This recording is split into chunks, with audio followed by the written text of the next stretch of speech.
నమస్తే ఆంధ్రప్రభకి స్వాగతం నేను ప్రియా కౌశిక్ నీళ్ల కోసం పాక్ ప్రయత్నాలు అంతర్జాతీయ కోర్టుకు వెళ్లిన పాక్ మధ్యవర్తిత్వానికి తావు లేదంటున్న భారత్ ముప్పతిప్పలు పడుతున్న పాకిస్తాన్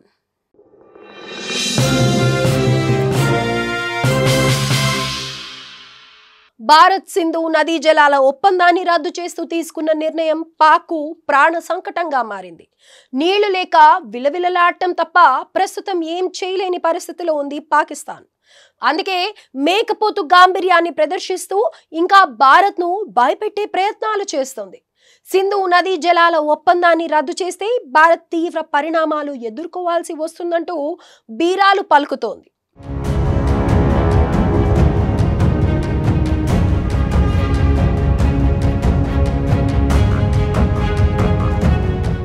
పాకిస్తాన్ ప్రభుత్వమే కాదు, అక్కడి రాజకీయ నేతలు, సైన్యం భారత్ను బెదిరించే పనిలోనే ఉన్నారు. నీళ్లు ఇవ్వకపోతే రక్తాన్ని పారిస్తామంటూ ఇప్పటికే హెచ్చరించారు. ఇంకా అదే పనిలో ఉన్నారు. ఏం చేయలేని నిస్సహాయ స్థితిలో ఉన్నప్పటికీ కావాలంటే యుద్ధమైనా చేస్తామని పాక్ నాయకులు చెప్పడంతో అందరి ముందు నవ్వుల పాలవుతున్నారు. అంతేకాదు, నీళ్లు లేక తీవ్ర ఇబ్బందులు పడుతున్న పాక్ ప్రజలు తమ నేతల తీరుపై, వారి మాటలపై తీవ్రంగా మండిపడుతున్నారు. అందుకే తమ ప్రజలను నమ్మించాలని ఏదో చేస్తున్నామంటూ కలరింగిస్తుంది పాక్ ప్రభుత్వం.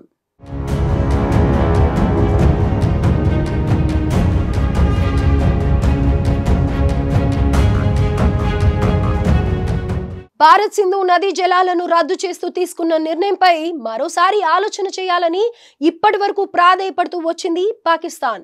ఇందులో భాగంగానే లెటర్లు కూడా రాసింది. ఇక చివరకు నెదర్లాండ్స్లోని హెగేలో ఉన్న అంతర్జాతీయ పరిష్కార న్యాయస్థానాన్ని ఆశ్రయించింది. కాగా ఈ న్యాయస్థానం వివిధ దేశాల మధ్య నెలకొనే విభేదాలను, సమస్యలను పరిష్కరిస్తుంది. ఇక ఈ క్రమంలోనే తమ నీళ్ల సమస్యను పరిష్కరించాలని అడిగింది పాక్. నిజానికి సింధు నదీ జలాల ఒప్పందం రద్దు విషయాన్ని భారత్ ఏదో ఒక రోజు సమీక్షిస్తుందన్న విషయం పాకిస్తాన్కి తెలుసు. అయినప్పటికీ మధ్యవర్తిత్వం చేయాలంటూ కోర్టు దగ్గరకు వెళ్ళింది. గత ఏడాది పాక్ వేసిన కేసుకు PCA permanent court of arbitration ఇప్పుడు స్పందించింది. తమకు మధ్యవర్తిత్వం చేసే అధికారం ఉందంటూ ఓ తీర్పు ఇచ్చింది.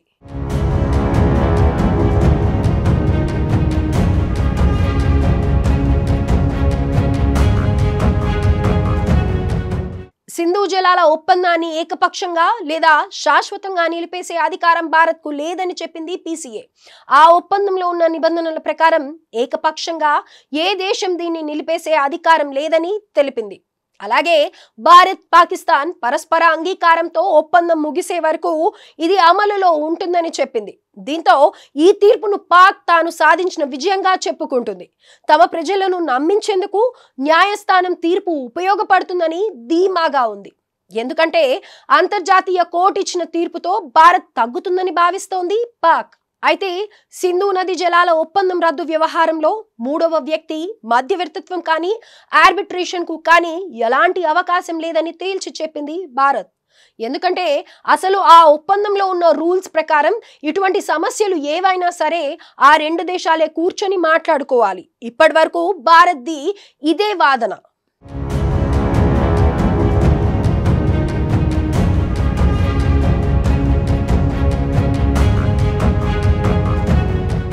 ఇదిలా ఉంచితే సింధు నది జలాల ఒప్పందం అనేది భారత్, పాకిస్తాన్ మధ్య జరిగింది. ఇందులో ఎలాంటి మధ్యవర్తి లేడు, మధ్యవర్తిత్వానికి ఆస్కారం లేదు. ఇప్పుడు అంతర్జాతీయ కోర్టు కూడా ఇందులో ఎలాంటి మధ్యవర్తిత్వం చేయడం లేదు. కేవలం ఈ రెండు దేశాలు కూర్చొని మాట్లాడేందుకు వీలుగా ఏర్పాట్లు చేసింది అంతే. ఇక ఈ ఒప్పందంలోని క్లాజుల ప్రకారం కూడా దీనికి సంబంధించిన ఏ సమస్య అయినా సరే రెండు దేశాలే అంటే భారత్, పాకిస్తాన్లే పరిష్కరించుకోవాలి. మూడో దేశానికి స్థానం లేదు. అయితే పర్యావరణ పరిస్థితుల్లో మార్పులు, జనాభా పెరుగుదల లేదా ఇటువంటి కారణాలతో ఈ ఒప్పందాన్ని పునఃసమీక్షించుకునే అవకాశం ఉంది. ఇక ప్రజెంట్ భారత్లోని గుజరాత్, రాజస్థాన్, పంజాబ్ వంటి రాష్ట్రాల్లో జనాభా పెరుగుతుంది. వ్యవసాయ యోగ్యమైన భూమి కూడా పెరుగుతుంది. దీంతో తాగు, సాగు నీటి అవసరాలు పెరిగాయి. అలాగే వాతావరణ మార్పులు సంభవించాయి. గతంలో ఉన్నట్లుగా నదీ జలాలు ఎక్కువగా లేవు. ఈ పరిస్థితుల నేపథ్యంలో భారత్ తన వాటా నీటిని వాడుకునే ప్రయత్నాలు మొదలుపెట్టింది.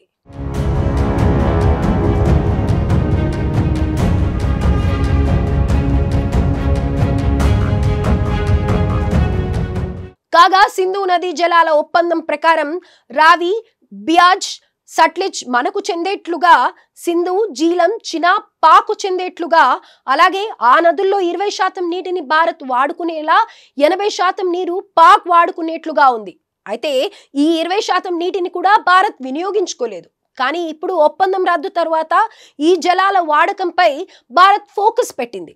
ఇందులో భాగంగానే పశ్చిమ నదుల నుంచి నీటిని మరింత సద్వినియోగం చేసుకునేలా ప్రణాళికలు రచిస్తోంది భారత్.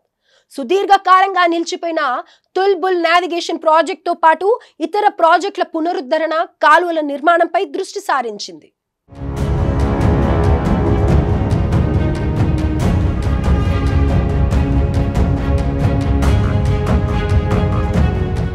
మన వాటాకు చెందిన 20% నీటిని వాడే ప్రయత్నాలు భారత్ చేపట్టడంతో ఈ విషయం పాకిస్తాన్ కు మింగుడు పడటం లేదు.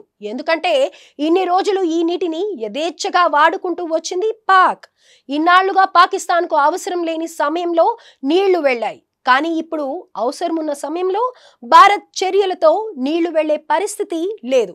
సో ఈ క్రమంలోనే ఆర్బిటేషన్ వద్దకు వెళ్లి ఓ కాగితం ముక్కను తీసుకొచ్చి భారత్ నీళ్లు ఇవ్వాల్సిందేనంటూ బెదిరించాలని చూస్తోంది. కానీ భారత్ ఎలాంటి మధ్యవర్తిత్వం ఒప్పుకోదు. ఒకవేళ భారత్ ఈ సింధు నదీ జలాల గురించి ఆలోచన చేయాలంటే ముందుగా పాక్ ఆక్రమిత కాశ్మీర్ పై చర్చ జరగాలి. అలాగే ఉగ్రవాదంపై చర్చ జరగాలి. ఈ రెండిటిపై చర్చ జరిగితే నీటి ఒప్పందం గురించి భారత్ ఆలోచించే ఛాన్స్ ఉంది. మొత్తంగా కాళ్ల బేరానికి వచ్చి ప్రాధేయపడినా ఆఖరికి అంతర్జాతీయ కోర్టుకు వెళ్లినా ఫలితం దక్కలేదు పాకిస్తాన్కు. దీంతో ఏం చేయాలో తెలియక నీళ్లు లేక విలవిలలాడిపోతోంది.